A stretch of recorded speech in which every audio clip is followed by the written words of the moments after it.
मग काय गावातल्या मारुतीच्या मंदिरात पत्ते खेळायचे का? काय करायचं काय तुम्हाला?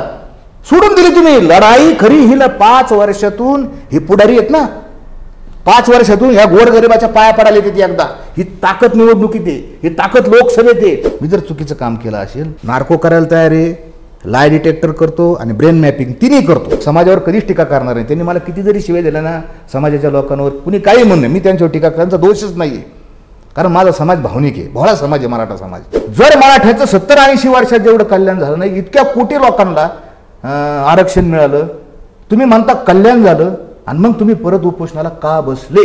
देवेंद्र फडणवीस उपमुख्यमंत्री, ते म्हणतात अशोक चव्हाण हे डीलर आहेत. व्हिडिओ आहे त्याचा. नमस्कार. आय लव्ह नगरच्या या विशेष कार्यक्रमात आपले स्वागत. मनोज जरांगे पाटील यांचं आंदोलन ऐन मोसमात असताना त्यांचे काही साथीदार त्यांच्यापासून दूर झाले. त्यातल्या काही साथीदारांनी त्यांच्यावर टीका, त्यापैकी एक असलेले अजय महाराज बारसकर सध्या आपल्याबरोबर आहेत. नमस्कार महाराज. नमस्कार. जय हरी. मागच्या वेळेस तुमची मुलाखत घेतली होती आपण, ज्यावेळेस जरांगे पाटलांचं नुकतंच आंदोलन सुरू झालं होतं, त्यावेळेस तुम्ही पहिली मुलाखत दिली आय लव्ह नगरला. त्यात तुम्ही म्हटले होते की मनोज जरांगे पाटलांवरती कुणी टीका करूच नाही. जर टीका केली तर ती समाज स्वतःवर टीका केलेली असे समजतो, तो स्वतःवर समाज घेणार आणि टीका करणाऱ्यावर टीका करेल. आणि तुम्ही आता मनोज जरांगे पाटलांवर टीका करता, ते काय म्हणता नाही याच्याविषयी? हे बरोबर आहे. मी आपल्याकडं आलो होतो आणि मला असं वाटतं जानेवारी महिन्याच्या पहिल्या-दुसऱ्या आठवड्यात मी आपल्याकडं मुलाखत दिली आणि मराठा समाजाला कसं व्यापकपणे आरक्षण मिळेल आणि इतर समाजावर अन्याय न होता त्याचं सविस्तर ते आपल्या याच्यावर आहे. आणि त्याच्यामध्येच मी वाक्य केलं होतं, आपण ते अर्धच सांगितलं मला, खरं ते वाक्य मोठं पूर्ण आहे. मी असं म्हटलं होतं की ओबीसी आणि मराठा समाजामध्ये आरक्षणाच्या प्रश्नावरून द्वेषाची भावना, रागाची भावना, भांडणाची भावना निर्माण होऊ नये, ही एकी आपण जपली पाहिजे. याच्यासाठी छगन भुजबळांनी मनोज जरांगेंवर टीका करू नये. मी पर्टिक्युलर नाव घेतलं होतं त्यांचं. आणि त्याचबरोबर आपण अर्धच सांगितलं, त्याच मुलाखतीत त्याला लगेच जोडून वाक्य आहे की मनोज जरांगे यांनी सुद्धा भुजबळांवर टीका करू नये. आणि पूर्ण वाक्य होतं. नाही, माझं ऐकून घ्या. हे पूर्ण वाक्य होतं की याचं कारण काय की मनोज जरांगे त्या काळामध्ये संपूर्ण समाज हा एकाच प्रश्नाशी निगडीत होता आणि माझ्यासह सगळ्यांना असं वाटत होतं की की यांच्यावर टीका केली की समाजावर टीका होती. तसंच भुजबळांवर टीका केली की ओबीसीला वाटतं की टीका आमच्यावर झाली. दोन समाजातला, ओबीसी आणि मराठा समाजातला द्वेष होणार नाही, त्यांच्यातली एकी राहावी म्हणून ते मी वक्तव्य केलं होतं. तुमचा प्रश्नातच सांगतो मी. आणि तुम्ही आत्ता मला जे विचारलं की तुम्हीच त्यांच्यावर टीका केली. मी टीका केली याच्यापेक्षा मी असं म्हणेन की मी वस्तुस्थिती सांगितली, मी प्रश्न विचारलेत. टीका करणं वेगळं आणि प्रश्न विचारणं वेगळं. मी काय विचारलं प्रश्न त्यांना की ती जानेवारीच्या पहिल्या आठवड्यातली मुलाखत आहे. त्याच्यानंतर मुंबईला गेलो. मुंबईला गेल्यानंतर जे काय असेल ते आरक्षण, गुलाल घेतला, ढोल वाजवले, फटाकडे वाजवले, आनंद उत्सव साजरा केला. नंतर पुन्हा 10 तारखेला उपोषणाला बसले. तर त्या काळामध्ये त्याच्या घटना त्या मुंबईला जाताना की जे मनोज जरांगे पूर्वी कानात सुद्धा कोणाला बोलून देत नव्हते. आपण जरूर ती एक क्लिप दाखवा, मी तुम्हाला दाखवतो की गिरीश महाजन, अतुल सावे, संदीपान भुमरे, अजून अर्जुन खोतकर हे असे बसले येतं पहिलं उपोषण सोडायच्या वेळेस. आणि अर्जुन खोतकर त्यांना काय म्हणतात, आपण तिथे एका रूममध्ये जाऊ, तिथं आपण चहा घेऊ आणि त्या बंद खोलीत आपण चर्चा करू, असं अर्जुन खोतकर ऑनलाईन सगळ्या मीडियासमोर म्हणले. त्यावेळेस जरांगे पाटील काय म्हणले त्यांना, हे कोणाच्या बंद खोलीत खोलीत चर्चा करायची नाही, काय असेल ते माझी बैठक, माझं सगळं कॅमेऱ्यासमोर होतं ओपन, आणि कोणी कानात खुसबुजू नका, अजिबात कानात खुसबुज करायची नाही, गैरसमज पसरून द्यायचं नाही. ते जे जरांगे होते, ते जरांगे मुंबईला ज्या वेळेस निघाले, लोणावळ्यात आले आणि लोणावळ्यात आल्यानंतर लोणावळ्याच्या पोलीस पाटलाच्या बंगल्यात, तोही व्हिडिओ आहे, तो आपण दाखवा, मी आपल्याला देतो. त्या पोलीस पाटलाच्या बंगल्यात मुख्यमंत्र्यांनी पाठवलेले शासनाचे उच्च अधिकारी कमिशनर लेवलचे बंद खोलीच्या दाराच्या आड चर्चा करतात. काय भानगडे विचारून हा प्रश्न विचारला की जे जरांगे पूर्वी ओपन चर्चा त्यांच्यावर आम्ही प्रेमच करत होतो, असं काही नाही की नेतृत्व आपण त्यांना एकदम मोकळ्या मनाने ते नेतृत्व दिलं होतं, चला असाच नेता पाहिजे मराठा समाजाला, पण त्यांनी त्यांची भूमिका बदलली. पत्रकारांनी प्रश्न विचारला त्यांना, पाटील तुम्ही तुमची भूमिका आत्ता बदलली, तुम्ही बंद खोलीत चर्चा करतात. मी हा प्रश्न विचारला, काय केलं तुम्ही बंद खोलीत चर्चा करून? उत्तर आलेलं नाही, अद्याप उत्तर आलं नाही. तुम्ही मुख्यमंत्र्यांनी पाठवलेल्या कमिशनर बरोबर बंद खोलीत काय चर्चा केली, काय वाटाघाटी केल्या, काय डील केली, समाजाला समजू द्या ना. उत्तर नाही आलं. म्हणून मी ती वस्तुस्थिती, तो प्रश्न विचारला. ही टीका नाहीये, ही वस्तुस्थिती आहे.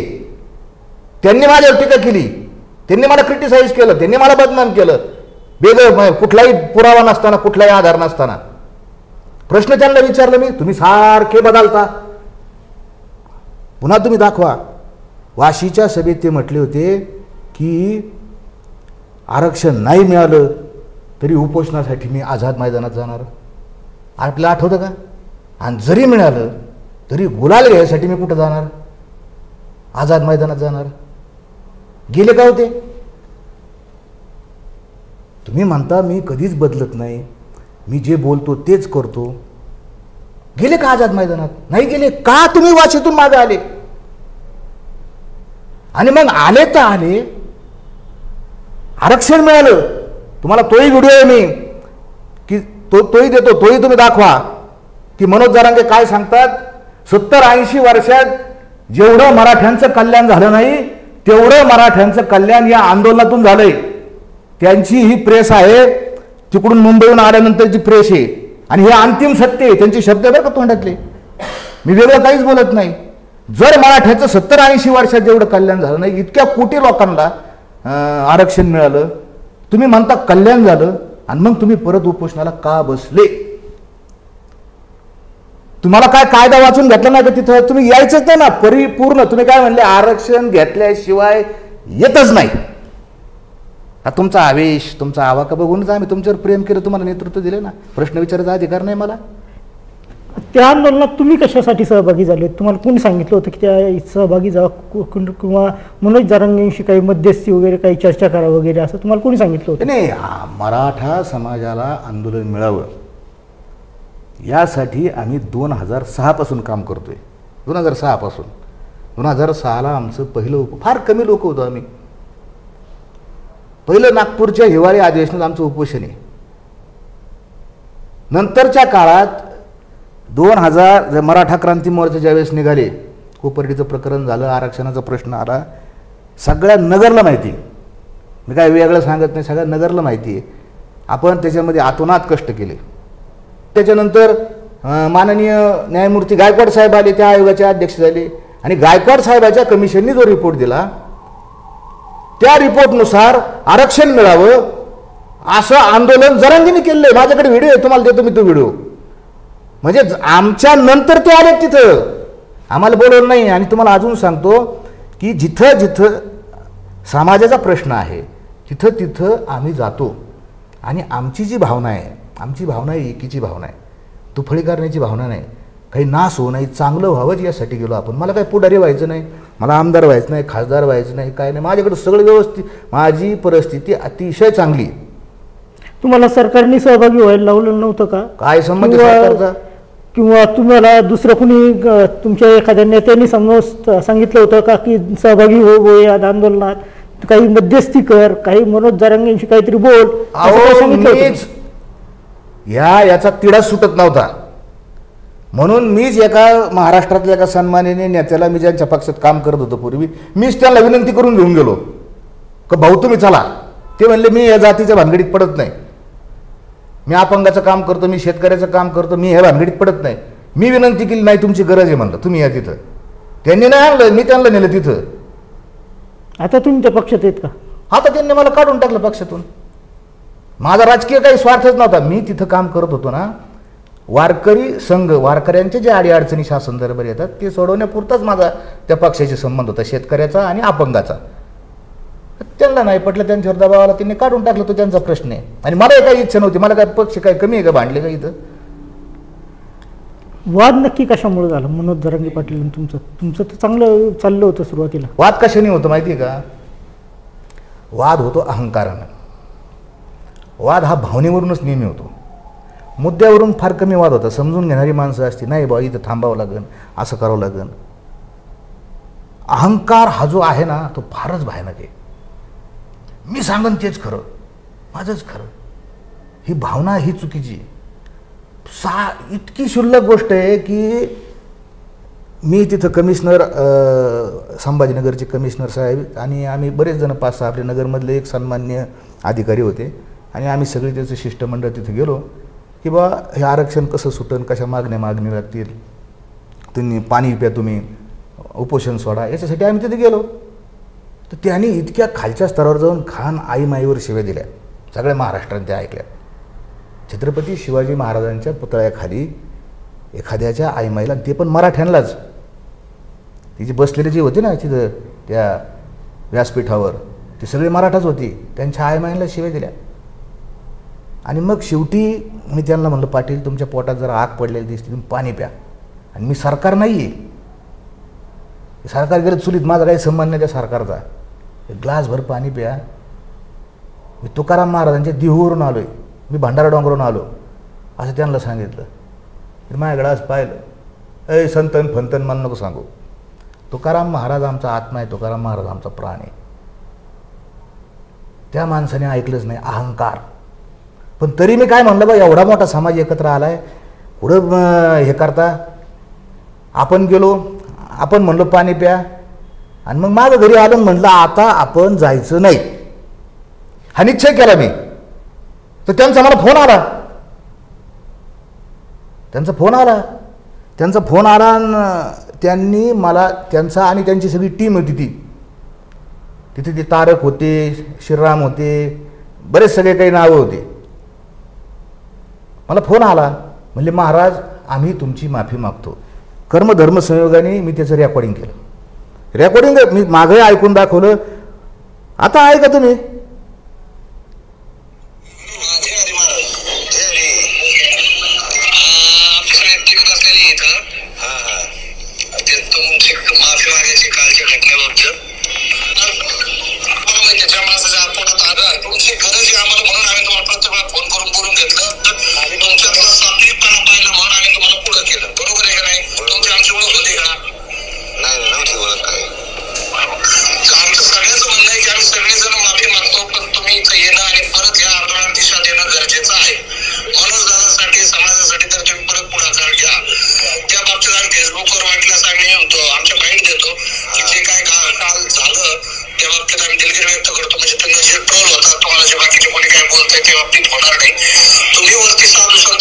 खूप मोठी आहे, बऱ्याच जणांनी माफी मागितली.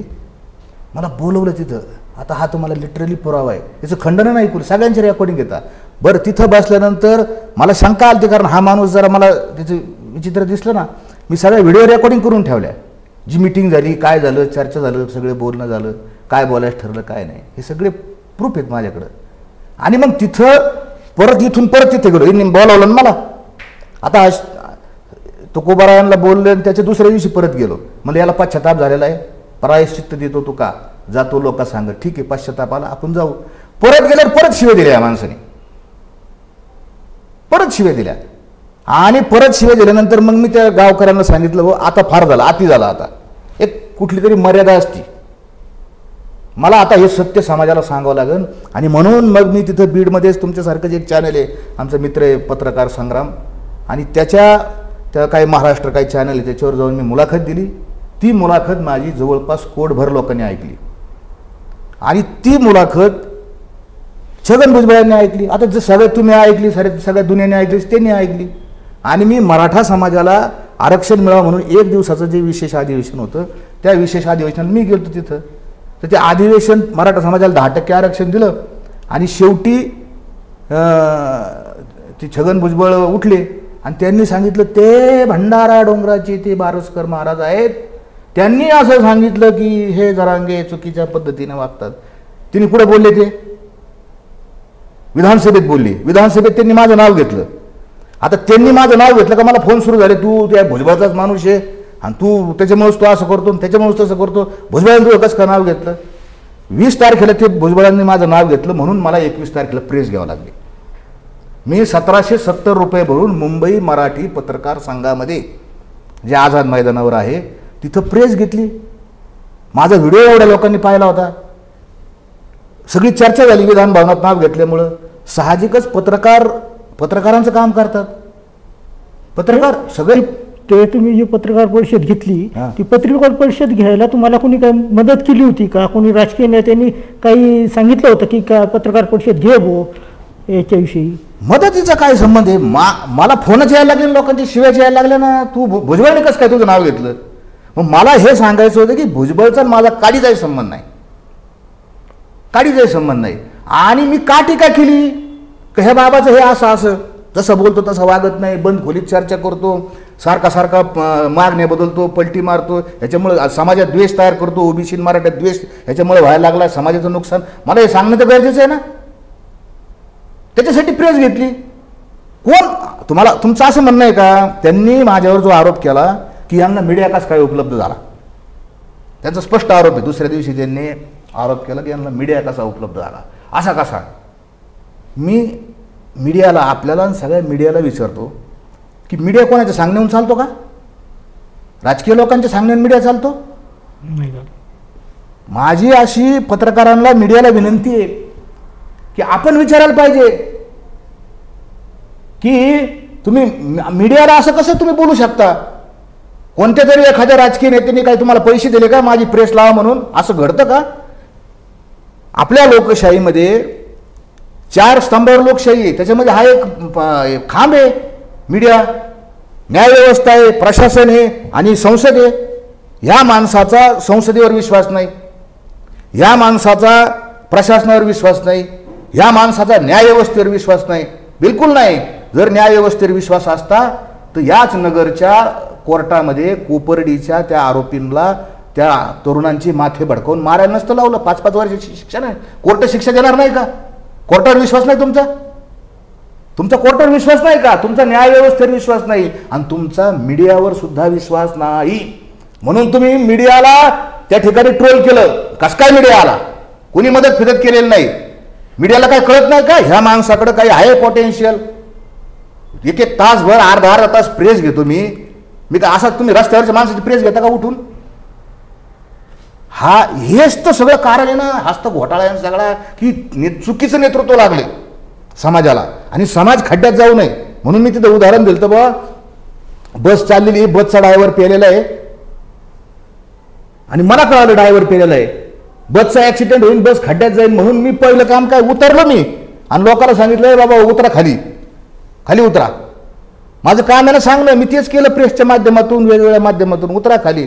आता उतरायचं का नाही काम? आणि उतरला समाज. त्यांनी स्वतः कबूल केलं. त्याची बी तुम्हाला माझ्याकडे व्हिडिओ रेकॉर्डिंग आहे. त्यांचं म्हणणं आहे की आता माझ्याकडं 70% समाज माझ्याकडे, 30% समाज आता माझ्याकडे नाही आहे.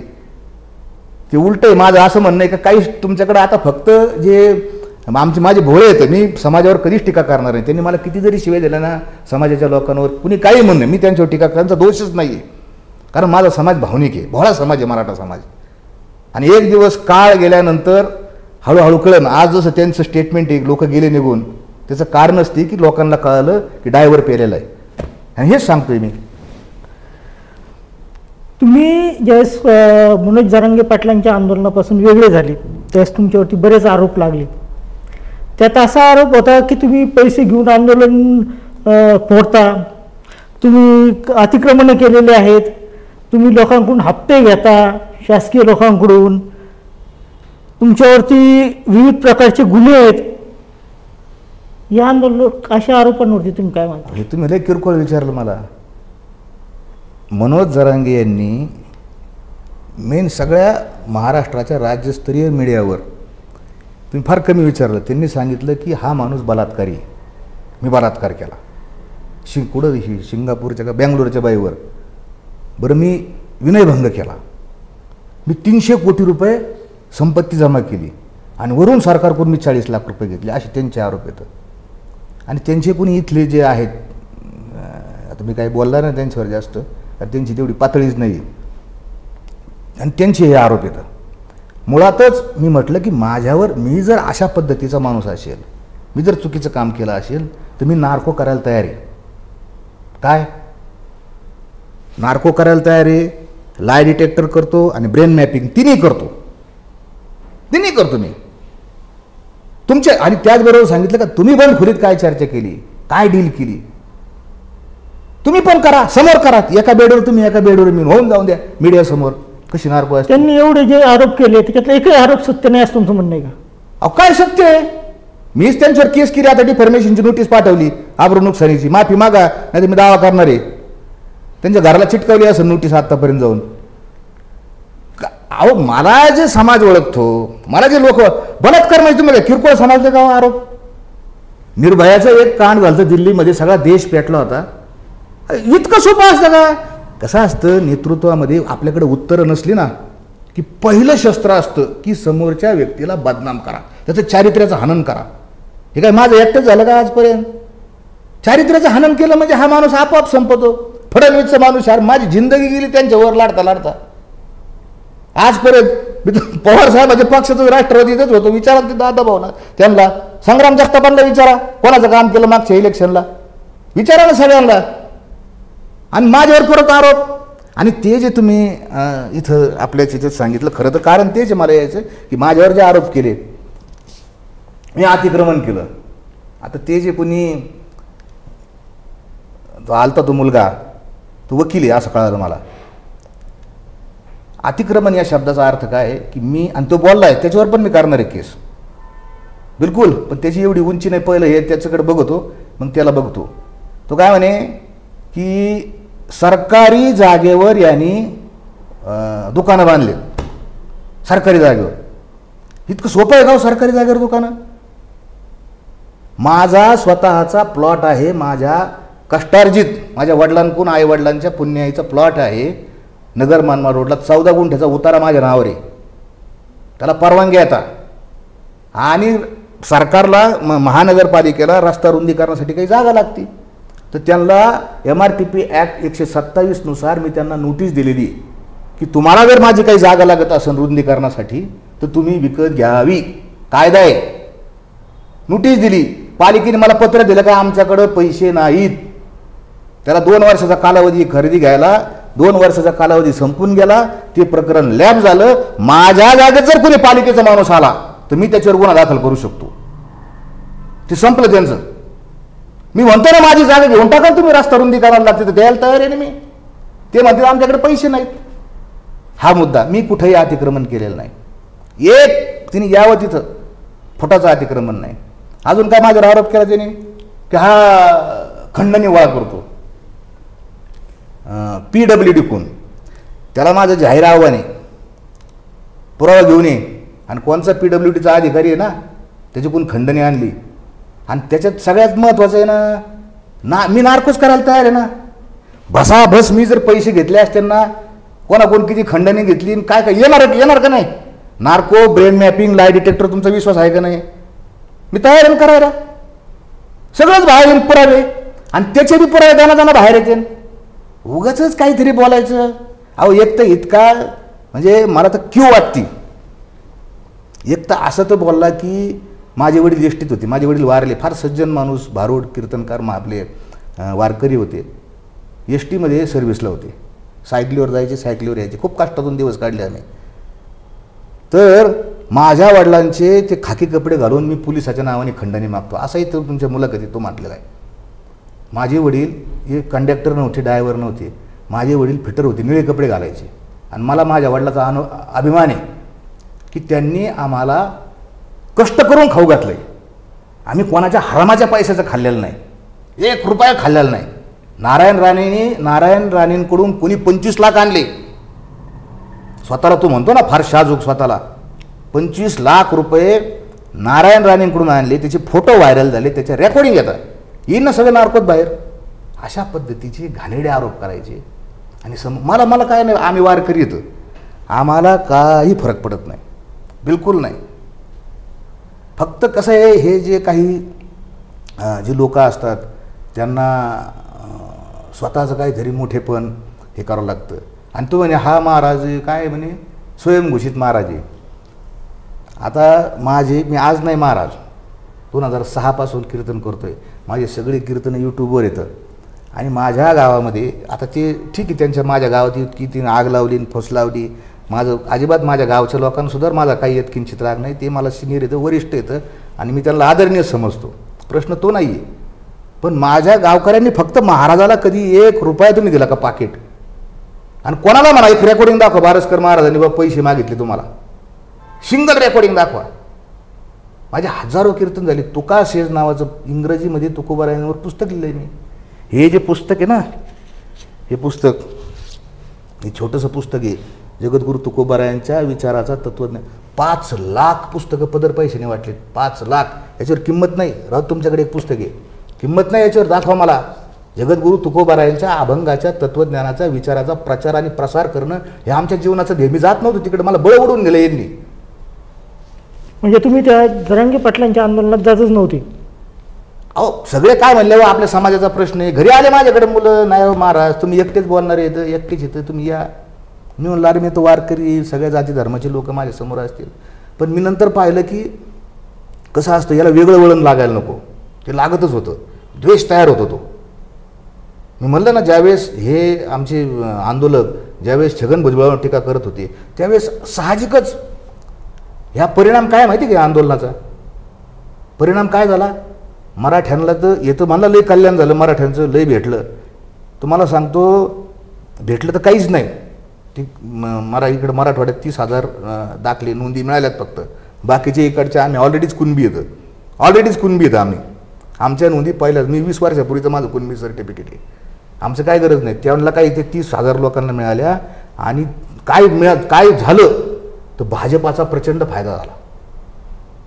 सगळेच्या सगळे ओबीसी, ह्या मनोज जरांगेंचा चेहरा, फोटो, आंदोलन, त्याची रॅली पाहिली का सगळे ओबीसी लोक ठामपणे, ते बोलत नाही ते ओबीसी, पण त्यांच्या मनात ठाम झालं की आता आपण मतदान कुठं करायचं? भाजपला करायचं. येणाऱ्या काळात भाजप निवडून आली ना तर त्याचं सगळं श्रेय कोणाला द्यावं लागेल माहिती का? जरांगेंना. आणि दुसरं, मी 1 महिनाभर शांत बसलो की हे काय म्हणले, समाजाने निर्णय घेतला होता, हेच तुमची टीका केली ना त्यांची दाखवा परत तुम्ही. आम्ही 1000 फॉर्म बांधणार आहे नगर जिल्ह्यातून आणि असं करणार आहे का? आता विषयच नाही. आणि मग समाजाने घेतलेला निर्णय जरांगे पाटलांनी बदलावला ना.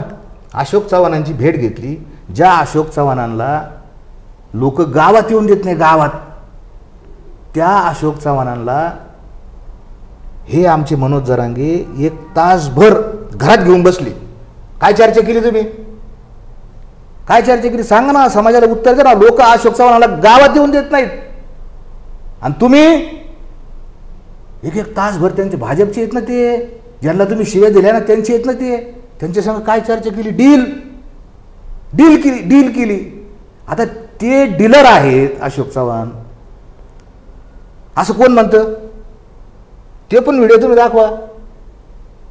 देवेंद्र फडणवीस उपमुख्यमंत्री ते म्हणतात अशोक चव्हाण हे डीलर आहेत. व्हिडिओ आहे त्याचा.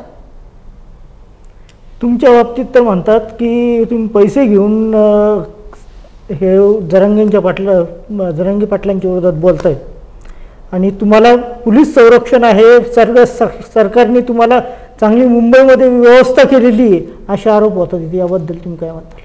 माझं भंडारा डोंगरावर माझा आश्रम आहे, संस्था आहे आणि मी भंडारा डोंगरावर होतो. सरकारने पोलिसांची व्यवस्था माझ्या घरी दिली होती आणि पोलिसांचं काम हे कायदा सुव्यवस्था माझ्या घरी दिली. त्याचं कारण असं आहे की ते माजलगावचे कुठले आमदार नुसतं म्हणले होते की जरांगेची ग्रामपंचायतला निवडून यायची सुद्धा लायकी नाही, एवढं स्टेटमेंट होतं त्यांचं. आणि त्या स्टेटमेंटवर त्या आमदाराचं घर जाळलं होतं. संदीप क्षीरसागर आमदार येतं, त्यांचंही घर पेटवलं, माणसं असताना पेटवलं. तर तसं काही होऊ शकतं म्हणून पोलिसांचं कायदा सुव्यवस्थेचं काम कोणाचं आहे? पोलिसांचं. पोलीस माझ्या घरी होते आणि मी माझ्या भंडारा डोंगराच्या आश्रमावर होतो. मला मारायला लोक आले ना, आता मग मारून द्यायचं मला?